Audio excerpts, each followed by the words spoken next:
हम परेशानियां कमा रहे हैं जैसे कुछ, क्योंकि मूल्य कहीं नहीं, मूल्यों पर रुचि नहीं है। तो ऐसा एक ख्याल आया और जून 2000 में आरसीएम की शुरुआत की। तो मैं इसलिए बता रहा हूँ क्योंकि आरसीएम की शुरुआत के पीछे कारण क्या है। हमको कारण और उद्देश्य, ये किसी चीज का स्पष्ट पता होना चाहिए।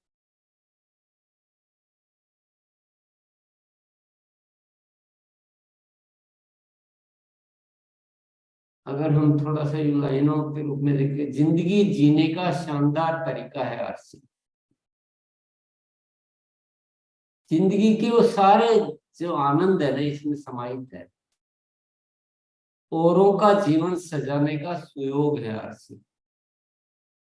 जब तक हम औरों का जीवन सजाने में नहीं लगेंगे, तब तक जीवन का सही रूप हमारे सामने आ ही नहीं सकता। और ये आरसीएम में अद्भुत अद्भुत ये सुयोग कह सकते हैं, अद्भुत व्यवस्था है कि हम औरों का जीवन सजाने का कार्य कर सकते हैं।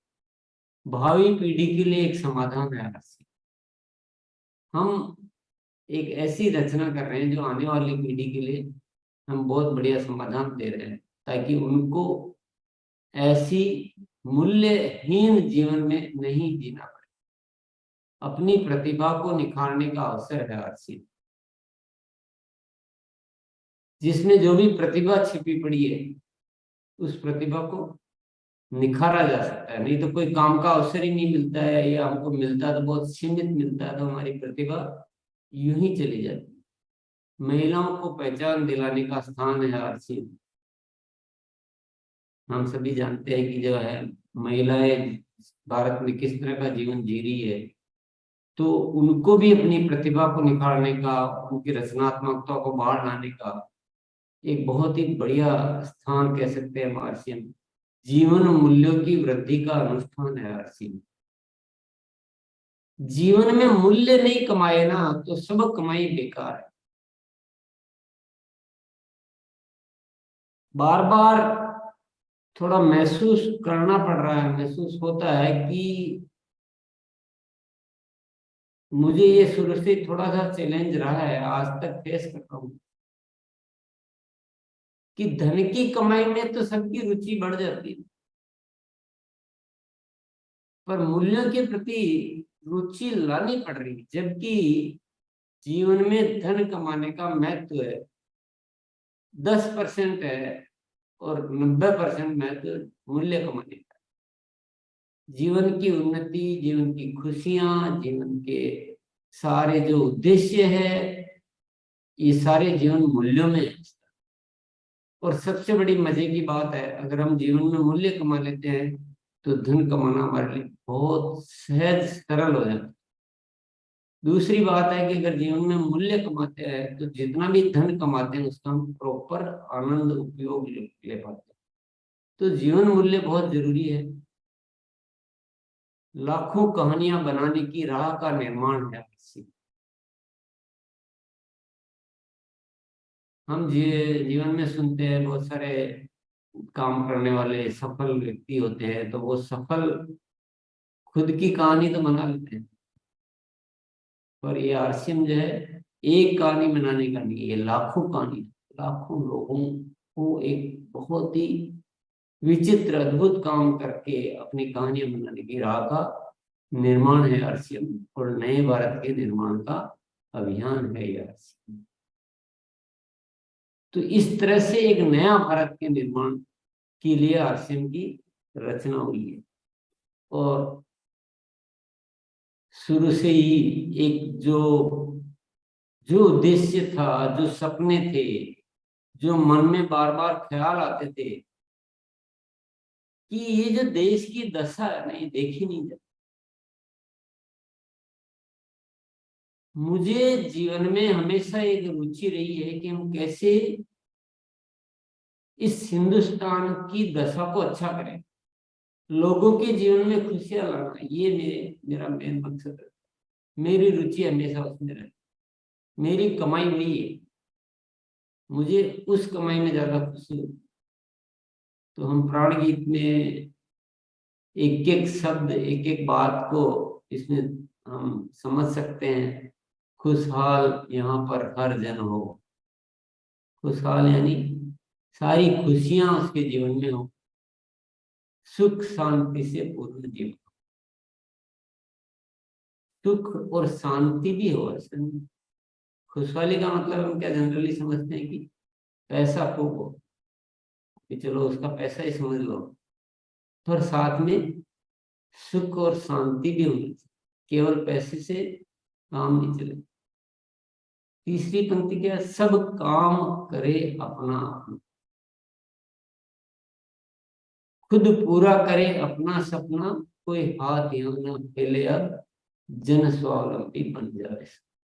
ये एक पूरा, कि सब में इतना स्वाभिमान हो कि कोई हाथ नहीं फैलाए,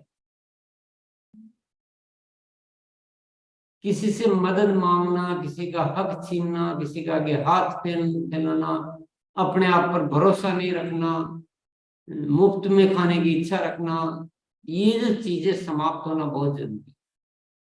सब में इतना स्वाभिमान हो, सब में इतना विश्वास हो कि मैं कर सकता, तो ऐसी इच्छा और ऐसा उद्देश्य है इस आश्रम का। चोरी फरेब का नाम ना हो, कोई भी यहाँ बदनाम, यानी इतनी वैल्यूज तो हो, इतनी ईमानदारी तो हमें हो कि हम इस तरह के कामों के बारे में नहीं सोचे, ना कोई किसी गुमराह करे, सब सच्चे पथ के राही बने। जनरली धन कमाने के लिए एक दूसरों को गुमराह करने की प्रवृत्ति जो है आ जाती है कभी कभी, तो ऐसा नहीं होना चाहिए, सब सच्चे पथ के राही बने। आतंक न हो अब जीवन में, सब प्रेम भाव रखे मन में। आतंक क्यों पैदा होता है? जब किसी के पास कोई सार्थक कार्य नहीं होता है ना, जीवन में सार्थक उद्देश्य नहीं होता है। जनरली आतंकी उनको नहीं बनाया जा सकता है जो जीवन में संपूर्ण हो, जिसके पास अच्छा काम हो, जिसके जीवन में वैल्यूज हो, जिसको खुद पर भरोसा हो, जिसके जीवन में सुख शांति हो, उसको आतंकी बनाना पॉसिबल नहीं है।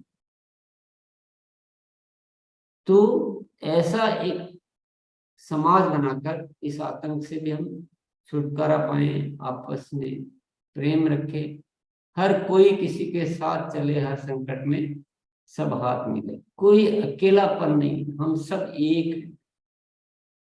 एक दूसरे को ऊपर उठाने के लिए काम करते हैं। हर संकट में सब एकता है, सबका सहयोग मिलता है, ना ऊंच नीच की बात करें, एक दूसरे का सम्मान करें, कोई छोटा नहीं हो, कोई बड़ा नहीं हो, सब आपस में एक जैसे, ना जात पात की दूरी हो, ना सीमा की मजबूरी हो। किसी तरह से जो टुकड़े टुकड़े करने के लिए हमें जो सिखा दिया जाता है, हमें बांटा जाता है अपने स्वार्थों की पूर्ति के लिए, कि तुम ऐसे, तुम ऐसे, तुम ऐसे, तुम्हारा ये इलाका, तुम्हारा ये इलाका, ये सब मन में पैदा किए गए भेद है, ये सब बिल्कुल समाप्त हो जाने चाहिए। हमें कोई जुदा ना कर पाए, सब भारतवासी कहलाए, एक भारत, सब एक। यानी हम जब सोचे तो सब संपूर्णता के साथ सोचे कि हम सब एक है, मजबूर नहीं हम महान बने, भारत माँ की हम शान बने। और लास्ट में हम अपने आप को लाचार, मजबूर, कमजोर ऐसा नहीं समझे, हम भी सब कुछ कर सकते, सब कुछ कर सकते, एक एक साथी में, एक एक इंसान में, भारत के हर बच्चे बच्चे में, हर नागरिक में ये आत्मविश्वास जागृत होना चाहिए कि हम मजबूर नहीं है, हम केवल अपना पेट भरने के लिए नहीं आए हैं, बल्कि हम भी सबके लिए, समाज के लिए काम कर सकते हैं। तो मजबूर नहीं हम महान बने, भारत माँ की हम शान बने, पूर्ण होगी सबकी आशा, ये आरसीएम की अभिलाषा। ऐसा है आरसीएम का सपना। ये केवल शब्द नहीं है, और आसिम का पूरा डिजाइनिंग, पूरी रचना इसी उद्देश्य से हुई है। पूरी किताबें, पूरी एजुकेशन, पूरी कविताएं, पूरे गीत, पूरी तैयारियां इस मकसद हमेशा ये रूह में रहे, हमेशा ये सारी बातें और यही प्रेरित करती। और क्या ये होना चाहिए कि नहीं होना चाहिए? ये होना चाहिए ना, और ये किया भी जा सकता है, ये प्रैक्टिकल है। क्योंकि भले ही हम बहुत पूरे देश का भी वैसा नहीं कर पाए, लेकिन हम सैंपल के रूप में तो देख सकते हैं। अगर आज हम जितना हुआ है, भले ही हम थोड़ा सा भी हुआ है, पर जितना हुआ है उसमें हम सब अपना अपना काम भी कर रहे हैं, आत्मविश्वास भी आया है। बहुत सारे साथी जो अपने आप को मजबूर समझ रहे थे, आज अपना एक अच्छा सा ड्रीम लेके काम कर रहे हैं। आपस में हम कभी कोई अलग अलग की कोई बात ही नहीं करते हैं, एक दूसरे को सहयोग कर रहे हैं।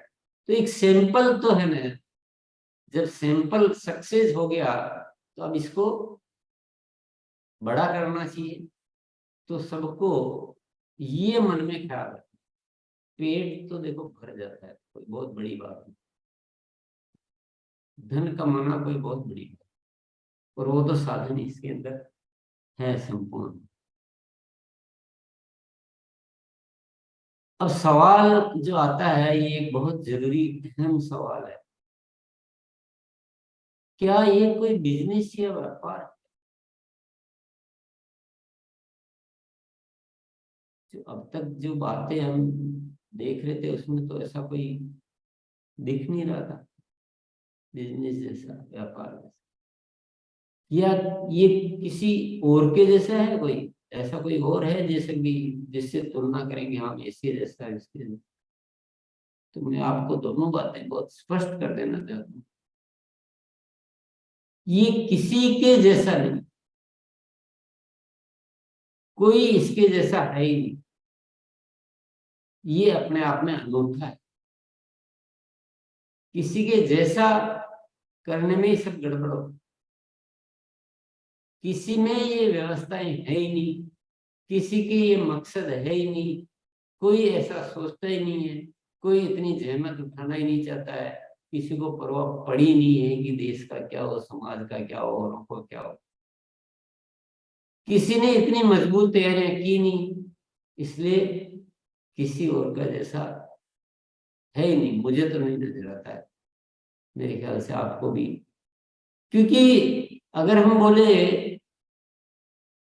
कि ये कोई बड़ा व्यापार का नाम ले, तो उस व्यापार में तो कोई कंपनी या कोई बड़ी हो रही होगी, पर आम आदमी को बड़ा बना जैसे तो उधर से तुलना नहीं की जा सकती है। किसी बहुत बड़े धार्मिक जो संस्था है, जो डेफिनेटली बहुत अच्छी संस्थाएं होती है, उनके जैसा हम उदाहरण मिलाना चाहें तो उनमें जीविकोपार्जन या स्वावलंबन की पूरी व्यवस्थाएं नहीं होती है। तो कुछ मैचिंग कहीं से कर नहीं पाएंगे, ये अपने आप में अनूठी व्यवस्था है, ये संपूर्णता है, इसमें समग्रता है, इसमें समाधान भी है, इसमें ज्ञान भी है, तो समाधान भी है, उनको पूरा करने के रास्ते भी है, और हम प्रैक्टिकल सब कुछ साथ में लेकर चलते भी। क्या ये कोई बिजनेस, क्योंकि हम बार बार बिजनेस शब्द का इस्तेमाल करते हैं।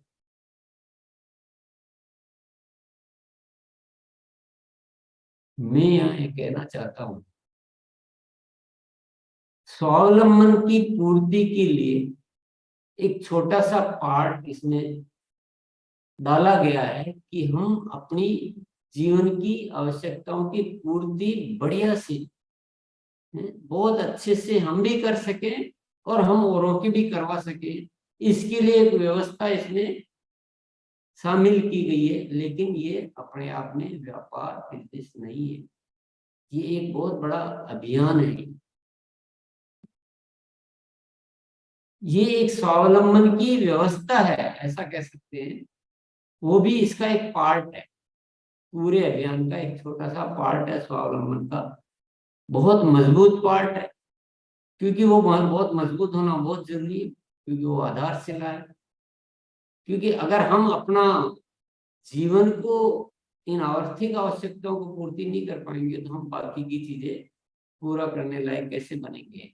इसके लिए वो एक व्यवस्था दी हुई है। लेकिन अगर हम इसको पूरे को बोले कि ये आरसी में एक बिजनेस है, मैं कहूँगा ये इसका गलत नाम है।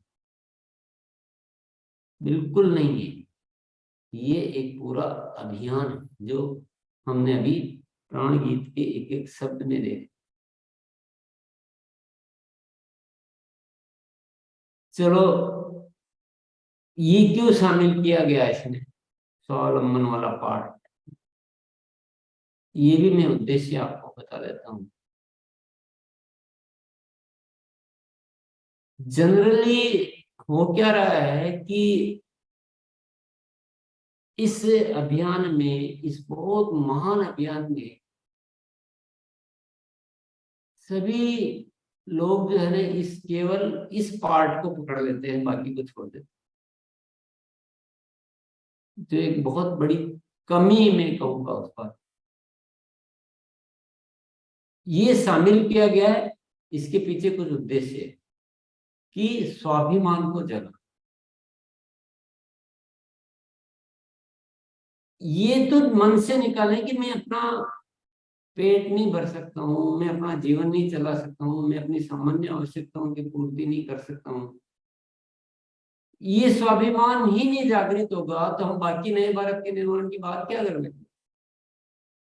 इसके लिए बेसिक वही, चलो इस चीज को हम अच्छे से इसमें बनाते हैं कि सबका स्वाभिमान हो कि नहीं मैं कर सकता हूँ, हर कोई कर सकता। सब में ये आना चाहिए कि मैं कर सकता हूँ, मैं अपना खुद का ही पेट नहीं भर सकता हूँ बल्कि मैं लाखों लोगों का जीवन बना सकता हूँ। ये उद्देश्य के लिए इसमें ये शामिल किया गया। दूसरा, आर्थिक आवश्यकताओं की पूर्ति का समाधान।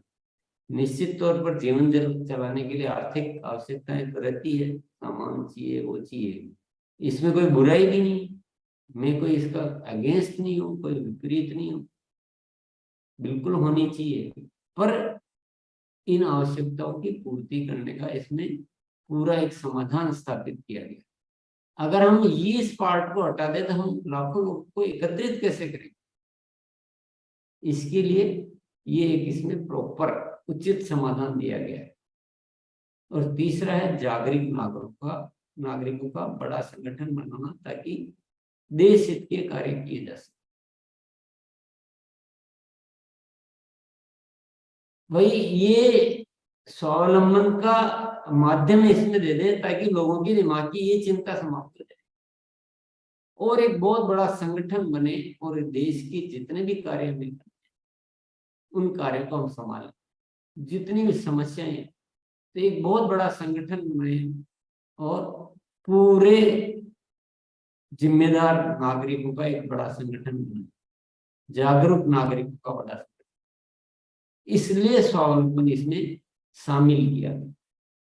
कोई गलत नहीं, कुछ भी गैर जरूरी नहीं, पर उद्देश्य ध्यान में रखें कि क्यों शामिल किया। केवल पैसा ही कमाना एकमात्र मकसद नहीं है। और इस उद्देश्य को मद्देनजर रखते हुए इसमें जो ध्यान में दी गई बातें हैं वो क्या क्या है। स्वास्थ्य रक्षा को मुख्य ध्यान में रखा गया कि हम जो भी उत्पाद बनाएं, जो भी हम ज्ञान आपस में शेयर करें, वो इतना अच्छा हो कि हम अपने स्वास्थ्य की रक्षा कर सके। क्योंकि स्वास्थ्य एक बहुत बड़ी समस्या है, देश की बहुत बड़ी चुनौती, बहुत ज्यादा बड़ी चुनौती बनती जा रही है। जिंदगी में कितनी मेहनत कर लो, कुछ भी कर लो, लेकिन स्वास्थ्य आकर सारी मेहनत को खराब कर रहा है और समस्या दिन रात विकराल होती जा रही है। तो आरसीएम में पूरा फोकस है, पूरा ध्यान है। एक एक उत्पाद बनाते समय हम पूरा ख्याल रखते हैं, उत्पादों का चुनाव करते समय ख्याल रखते हैं। और आश्चर्य करने वाली बात है कि आज हम ऐसे ऐसे उत्पाद विकसित कर पाए हैं जो शायद दुनिया में किसी कंपनी ने ध्यान ही नहीं दिया उस चीजों। ऐसे हमारे स्वास्थ्य वर्धक उत्पाद हम इसमें एक बड़ी श्रृंखला इसमें शामिल कर पाए हैं। दूसरा है उच्च गुणवत्ता उत्पाद वाजिब कीमत, बहुत ही बेहतरीन क्वालिटी वाले और बहुत ही रीजनेबल प्राइस, ये ताकि स्वावलंबन की हमारा जो प्रोसेस है इसमें किसी को कोई दिक्कत ना आए। अब ये सब क्यों होता है, कैसे होता है, कैसे हो जाता है, ये अपने आप में एक नई घटना है, ये ऐतिहासिक घटना है। हम सबको ये जानने की जरूरत है कि एक बहुत बड़ी ऐतिहासिक घटना है कि किसी ने इस तरीके से कार्य करते हुए, जिसको हम डायरेक्ट सेलिंग बोलते हैं, इतने बेहतरीन क्वालिटी उत्पाद इन रेट में कोई अरेंज ही नहीं कर पाया, कर ही नहीं पाए। और लोगों को जब हम ये बताते हैं तो आश्चर्यचकित हो जाते हैं कि आप कैसे मैनेज करते हैं। मैंने कहा मैं मैनेज नहीं करता हूँ, हमारा मकसद मैनेज करता है, क्योंकि हमें बड़ा कुछ करना, हमें राष्ट्र को संगठित करना। तीसरा, परस्पर सहयोग की भावना का विकास। तो ये जो प्रोसेस डेवलप किया गया, इसमें पूरा डिजाइनिंग ऐसा है कि हम एक दूसरे का मदद करें, सहयोग करें पूरा, तभी आप आगे बढ़ सकते हैं। तो वो भी अपने आप इनबिल्ट है इसमें, आपको मजबूरन सबका सहयोग करना है, लेकिन मजबूरन करने से मजा नहीं आता है, दिल से करें तो बहुत ज्यादा उसमें मजा आता है। महिलाओं के लिए विशेष अवसर प्रदान किए गए कि वो आगे आए, आगे बढ़े, वो सब कुछ उनको जगह मिले, रास्ते मिले, पहचान मिले। और पांचवा जो ध्यान दिया गया इस क्रिया में, मुख्य ध्यान दिया गया कि किसी का कोई नुकसान नहीं, किसी को कोई जोखिम नहीं लेने पड़े, कोई धन नहीं लगाना पड़े, कोई कहीं घाटा ना हो जाए, तो वो पूरा एक ध्यान दिया गया।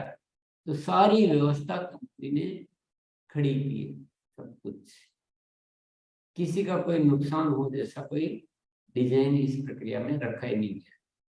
तो ये मुख्य बातें ध्यान में रखते हुए पर आप समझ रहे होंगे कि स्वावलंबन का उद्देश्य क्या है, स्वावलंबन में क्या ध्यान दी गई बातें हैं, ये जरूर इसके अंदर है, शामिल है। ये सभी स्वावलंबी बने, सभी बहुत अच्छा धन कमाए अपने प्रयासों से, और सभी अच्छा धन कमाने वाले पैदा करें, ये जरूर आरसीएम चाहता है। लेकिन पुनः मैं सबको याद दिलाना चाहता हूँ कि आरसीएम केवल मात्र धन कमाने का जरिया नहीं है, आरसीएम एक व्यापार नहीं है, आरसीएम एक बिजनेस नहीं है, आरसीएम किसी भी के जैसा नहीं है। आरसीएम अपने आप में इस इतिहास में पहली बार ऐसी कोई घटना घटित हुई है जो इस देश के नवनिर्माण के लिए आवश्यक सभी विषयों पर काम करना चाहता है। अगर हम चाहते हैं कि कुछ विषयों को नजरअंदाज करके नए भारत का निर्माण हो जाएगा, तो सॉरी टू से मैं आपको बिल्कुल याद दिलाना चाहता हूँ, नहीं, हमें इस आरसीएम की रूह में जाना है, उसी अनुसार हमको अपने आप को ढालना है, उसी अनुसार दुनिया को इसका परिचय देना। अगर हमको आरसीएम को बिजनेस बोल रहे हैं तो मैं कहूंगा ये शब्द थोड़े से चेंज कर लीजिए।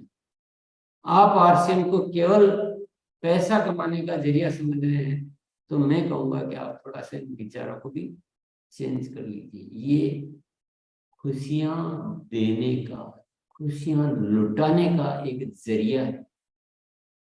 पहले खुद में खुशियां शामिल करो और फिर खुशियां लुटाओ। ये सब में सोच लानी है, पूरा नए तरीके से सोचिए, अपने आप को अपग्रेड कीजिए और पूरे हिंदुस्तान को इसमें शामिल कीजिए। एक एक साथी को बताइए कि इसका मकसद ये है, अच्छे तरीके से बताइए, पूरे हिंदुस्तान को हम इसमें शामिल करें, सब मजेदार जिंदगी जिए, सबके जीवन में आनंद हो, आने वाले पीढ़ी के लिए एक अच्छी व्यवस्था हो, महिलाओं को सम्मान मिले, आपस में प्रेम हो, भाईचारा हो, ऐसा है ये आरसीएम। ये मैंने आज आपको परिचय दिया आरसीएम का। जय आरसीएम सभी के साथ। चलिए आप।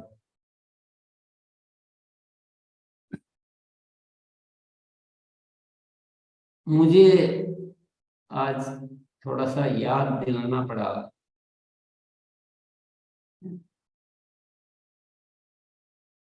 जब तक इसकी महानता को और इसके विराट स्वरूप को हम नहीं देखेंगे ना, तब, और विराट स्वरूप को नहीं बताएंगे, आप अपना परिचय सही नहीं दोगे। मैं अपना परिचय दूंगा कि मैं उस छोटा मोटा इंसान हूँ या ठीक से बताऊंगा नहीं, तो मुझे सामने वाला जैसा सोचेगा वैसे ही सोच लेगा।